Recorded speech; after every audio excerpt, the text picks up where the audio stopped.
In this video, I'll break down how I scaled my client Evan from $5,500 a month in December to $39,000 last month without spending a single dollar on paid advertising. Now, we'll break down a few different things, but first, just want to run through who this video is for. If you're a mobile detailer or if you run a paint protection shop, ceramic coatings, BPF, window tint, anything like that, if you want to sell more higher ticket services, even if you are a mobile detailer right now who only majority sells details and you want to sell more coatings, this is going to be for you. Also, if you have inconsistent months where you have a good month and then a slow month, you just need a sustainable way to increase your business's revenue, this is also going to be a video that you are going to want to watch.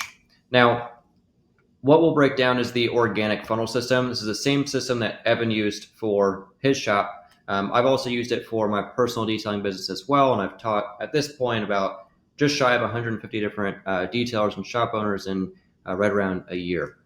So we break down a few different things, how to leverage content to pre-qualify and pre-sell your leads and also increase your inbound lead flow. We break down a high ticket sales process that we use to convert more of those leads that are coming to you on a daily basis. I use the same system, and depending on the month, I'll have like an 80 to 90% close rate. Some months it's a little bit lower, it just depends on where the lead flow is coming from.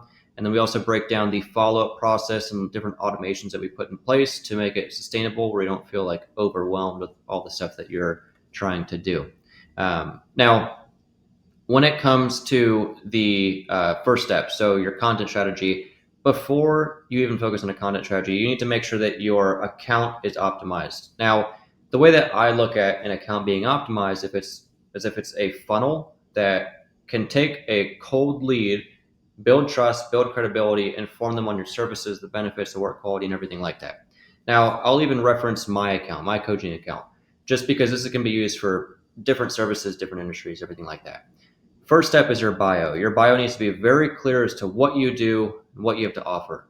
It needs to build some trust, build some credibility, and then you need to have a call to action. Second is your story highlights. So your story highlights, straightforward, it's your highlight reel. Story highlights are basically what is showcasing the benefits of the services, what people are going to get from your services, but you can also use it to build some trust and credibility as well. And you'll hear me constantly reference building trust, building credibility, because that's one of the most important things in order to get people to buy from you. People buy from people that they like and trust. So if you can perfect that, it'll make your sales process a little bit easier. Next is your pin posts. So your pin post, this needs to build trust, credibility, and it needs to provide information. The pin posts are important is because those are the first three pieces of content that's going to be selling for you. So if you can build a really good a really good impression and grab people's attention in like the first 30 seconds, they're gonna be way more inclined to continue going through the rest of the content, which is going to continue to sell your prospects even more. So the pin posts are definitely super important. Build trust, build credibility, but also information around your services, the benefits, the work quality, and everything like that. Now, these are the three different styles of content that you're going to implement, or not even the three different styles, but the three different pillars that you'll focus on when it comes to creating content. So again, it always needs to be building trust. You need to be in front of the camera, you need to be talking, you need to be showing social proof, past clients, everything like that.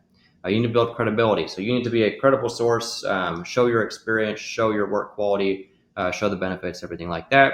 And then you need to provide information. A lot of the times, the reason people don't turn into a lead or don't buy on the phone is they just don't know enough about the service, or they don't want the service enough yet to actually want to move forward. So if you can provide all that information about the different benefits that people get from your services, provide information about what your process looks like, how much easier it is to maintain vehicles, everything like that, then it's doing a really good job of starting to warm up and nurture those leads. And in order to drive inbound leads, you'll throw call to actions here and there on these types of content, and also in your stories and story highlights, different things like that to drive more actual like inbound lead flow without spending money on ads. Now, typically when you implement a content strategy like this, you won't have to spend any additional money on paid ads. You're going to increase lead flow. And like for my shop, we would generate over $30,000 a month just from the social media side of things. Even Evan, for example, which we're referencing in this video, biggest month right around $39,000 without spending any additional money on paid advertising. And he was running ads previously, and previously, before we started working together, his biggest month was $18,000 with running ads. So without running ads, he's done well over $30,000 a month, while also saving that budget every single month from not having to rely on paid advertising.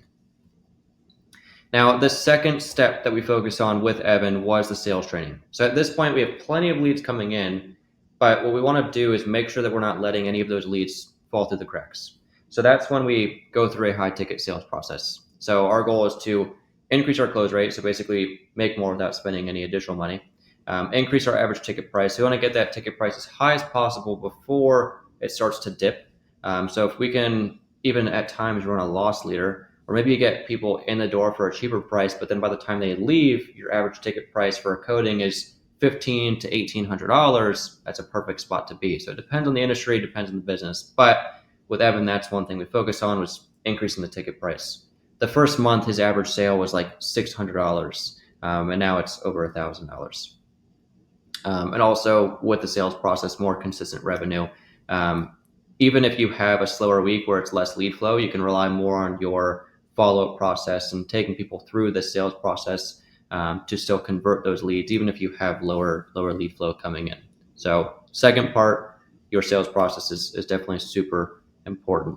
I would say this is definitely one of the most underrated ways to increase your revenue, because a lot of people, they're only focusing on the easiest thing, and the easiest thing in their eyes is, let me spend money on ads, or let me just try and get more leads coming in. But if you can have a really good way to convert those leads once they come in, you can work with way less leads each day, but still make a lot more, and therefore sometimes do less work to get those leads coming in, or spend less on ads to get those leads coming in. So definitely a very underrated way to increase your business's revenue. And even if, right here, an example, even if you convert 3 extra clients a week at $1,000 each, which you can get that ticket price up higher, but even just make one little adjustment in your sales process, structure a little bit better, start closing 3 extra coatings a week, that alone is an extra $12,000 a month just from the sales side of things. Now, this is just an example, so it depends on your business, depends on what you're currently making, how many leads you currently have coming in. But if your schedule is filled out right now with mobile details and you learn how to take these prospects through a high ticket sales process, this is a very attainable goal for you. So again, depends on the situation, but just an example to look at. Now, very first step when it comes to selling is we want, and so what we implemented for Evan, we wanted his prospects to sell themselves on why they need his services, why they want his services, and why his services are important to that lead specifically. So we don't want Evan trying to convince his prospect as to why they need the service. We want his prospect to convince Evan why they need it. Therefore, they start to sell themselves, they get opened up, and they start to get emotionally attached to that service, which is going to make them want it even more. Once you have that, it's also providing all the information that you need to know in order to start building value in your sales process. A lot of people build very general value, which Evan used to do in the beginning too, and more of like an order taker, where you're providing people a list of packages, and as soon as they ask for the price, you give them the price, or you give them the different options that they have to choose from. And what we want to do is build value based on that prospect specifically. We want to identify exactly what it is that they're looking for. So that way we tie our service specifically to being the solution for that. And also by doing that, building really good value and tapping it specifically into that prospect's wants or needs, now they're going to value the service a lot more. So the value of the service and what they're getting out of it and the benefits are going to outweigh the price, which is going to eliminate more of your price objections.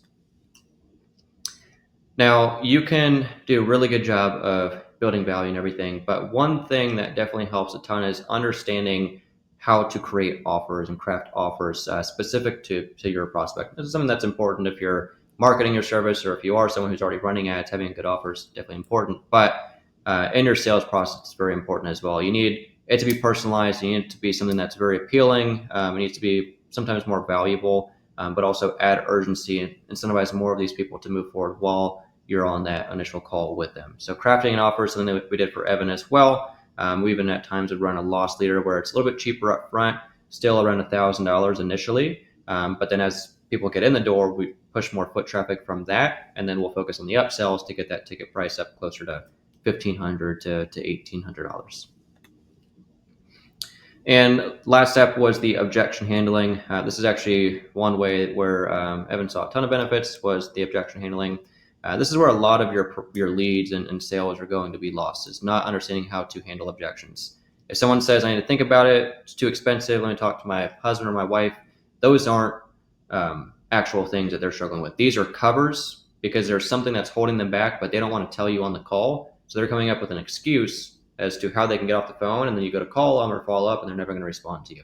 So you need to understand how to get through these objections without putting sales pressure on people. That's exactly what we focused on with Evan, because you can have a great sales process. You can handle the objection correctly, but if you don't know how to do it without putting sales pressure on someone, you're going to end up losing a lot of sales from doing that, because people don't want to be pressured into buying something.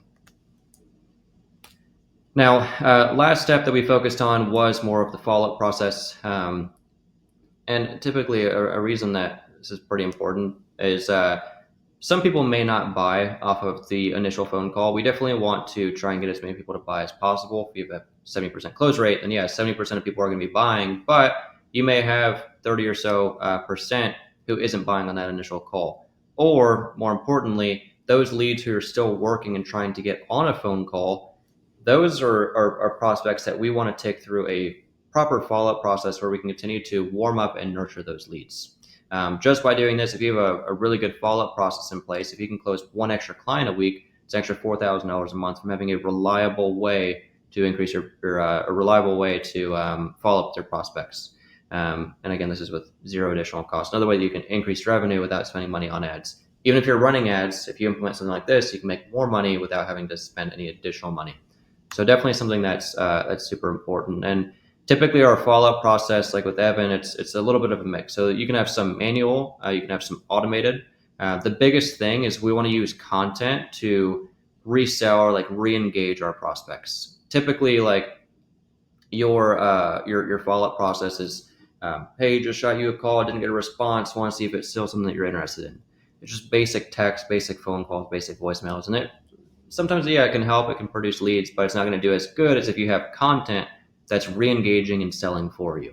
We're heavily relying on content to do the selling for us, talk directly to our target audience, get them emotionally attached from watching or listening to this video, and then from there we get them re-engaged with a call to action, and we drive the inbound lead again from there. So definitely implementing long-form content, super important. Now, this is a breakdown of Evan's numbers. We first started working together.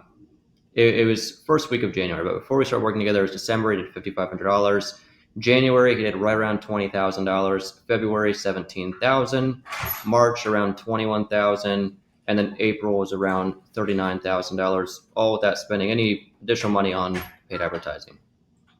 And then this is a little bit of a breakdown with Evan as well. So before we started working together, he was making $5,500. After $39,000, before he was relying heavily on paid advertising.